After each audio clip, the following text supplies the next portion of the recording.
बहुत ही आसान तरीका है और ये तरीका मैं अपनी तरफ से नहीं, रसूलुल्लाह सल्लल्लाहु अलैहि वसल्लम ने खुद बताया है। अस्सलाम वालेकुम दोस्तों, आजकल ठंड इतनी पड़ रही है कि लोगों को वज़ू करने में बहुत दिक्कत होती है, बहुत परेशानी होती है और हम ये सोचते हैं कि हम वज़ू कैसे करें?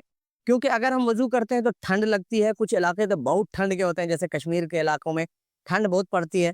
लेकिन कश्मीर के इलाकों में तो लोग गर्म पानी का इंतज़ाम रखते हैं, बाकी हम लोगों के इलाकों में उतना गर्म पानी का मस्जिदों में इंतज़ाम नहीं होता है। तो हम कैसे करें कि हमें ठंडी भी ना लगे, हमारा वज़ू भी हो जाए और हम अच्छे से नमाज़ भी अदा कर सकें? बहुत ही आसान तरीका है और ये तरीका मैं अपनी तरफ से नहीं, रसूलुल्लाह सल्लल्लाहु अलैहि वसल्लम ने खुद बताया है। उस तरीके को बताने वाला हूँ कि आप पानी पाँव में नहीं लगाएँगे और आपका वज़ू हो जाएगा। तो आइए उस बात को जानते हैं। वज़ू में कुल 4 चीज़ें फ़र्ज़ हैं। ये आप सब लोग जानते होंगे और नहीं, जो लोग नहीं जानते उनके लिए बता रहा हूँ कि वज़ू में पहला फ़र्ज़ है चेहरा धोना, बाल उगने की जगह से लेकर के दाढ़ी तक, एक कान से दूसरे कान की लौ तक।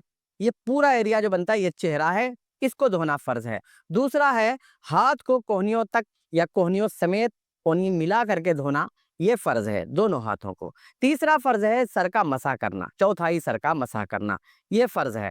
और चौथा फ़र्ज़ है दोनों पाँव को गट्टों तक धोना, जो ये हड्डी उभरी हुई है, उस हड्डी तक धोना, ये फ़र्ज़ है। बहरहाल ये 4 चीज़ें तो फ़र्ज़ हैं और फ़र्ज़ का मतलब ये होता है कि अगर इनमें से कोई किसी तरह से मिस हो जाए तो हमारा वज़ू नहीं होगा। लेकिन आज मैं आपको हदीस की रोशनी में एक ऐसा तरीका बताने वाला हूँ कि उसको सुनने के बाद आप एक फ़र्ज़ को छोड़ सकते हैं और आपका वज़ू भी मुकम्मल होगा, कोई कमी नहीं होगी। तो ठंडी की रातों में, ठंडी के दिन में आप अगर चाहें तो खुफ़ का इस्तेमाल कर सकते हैं। खुफ़ एक ऐसा मोज़ा होता है जिसके नीचे पानी नहीं पहुँचता है, यानी पानी को वो जज़्ब नहीं करता है और वो आम तौर पर आजकल आपको दुकानों में एक टोपी वग़ैरह जो बेचने वाली दुकानें होती हैं, उसमें मिल जाएगा। आप देख सकते हैं स्क्रीन पर खुफ़ ये होता है। मैं अपने पाँव का फ़ोटो भी डाल देता हूँ, आप देख सकते हैं कि खुफ़ ऐसा होता है, ऐसे पहना जाता है।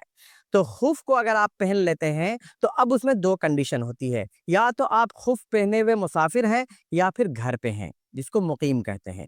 अगर आप मुक़ीम हैं यानी घर पे हैं, तो ऐसी सूरत में खुफ़ आपके लिए पहनने की शर्त ये है कि आप सबसे पहले वज़ू करके उसमें पाँव भी आप धोएँ। पाँव धोने के बाद आप वज़ू टूटने से पहले खुफ़ को पहन लें। जब आपने पहन लिया, तब अगली बार जब भी आपको वज़ू की ज़रूरत पड़ेगी, अगर गुस्ल की ज़रूरत ना पड़े तो, सिर्फ़ वज़ू टूट रहा हो तो। जब भी आपको वज़ू की ज़रूरत पड़ेगी, तो आप जैसा वज़ू किया जाता है, कुल्ली, नाक में पानी, चेहरा धोना, हाथ धोना, वो सब करने के बाद, मसा करने के बाद आप पाँव पर मसह करेंगे। अब मसह करने का तरीका क्या होगा, तो मैं पाँव तो नहीं दिखा रहा हूँ, मैं आपको अपने हाथ पे दिखा रहा हूँ।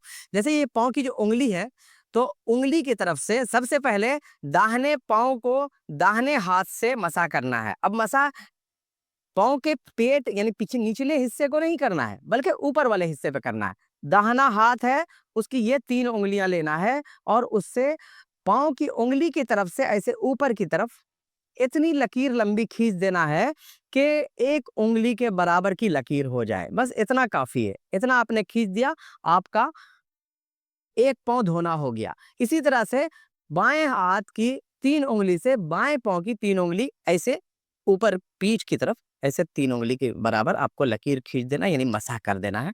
हो गया आपका पाँव धोने का काम। ये काम आप 24 घंटे तक कर सकते हैं अगर आप मुसाफिर नहीं हैं, यानी घर में हैं, मुक़ीम हैं अगर। 92 किलोमीटर से कम के सफ़र में भी आप जा रहे हैं, तब भी आप मुक़ीम हैं और आप 24 घंटे तक ये अमल दोहरा सकते हैं, अगर आपने उस खुफ़ को उतारा नहीं है तो। और अगर आपने उतार दिया, तो अब अगला वज़ू जब आप करेंगे तो आपको पाँव धोना होगा। और अगर आप मुसाफिर हैं, तो ऐसी सूरत में 72 घंटे तक आप उस एक खुफ़ पर मसह कर सकते हैं। 72 घंटे के बाद आपको उतार करके उस पाँव को धोना होगा अगर आप वज़ू से हैं, और अगर वज़ू टूट चुका है तो पूरा वज़ू करना होगा, जिसमें आपको पाँव भी धोना पड़ेगा। यानी पाँव धोना ही असल मसला होता है ठंडी में, क्योंकि पाँव अगर ठंडा हो जाए तो जल्दी गर्म नहीं होता है, तो इस तरह से हम अपना वज़ू कर सकते हैं। उम्मीद है कि आपको वीडियो अच्छा लगा हो, तो please like, share and subscribe. अस्सलामु अलैकुम व रहमतुल्लाहि व बरकातहू।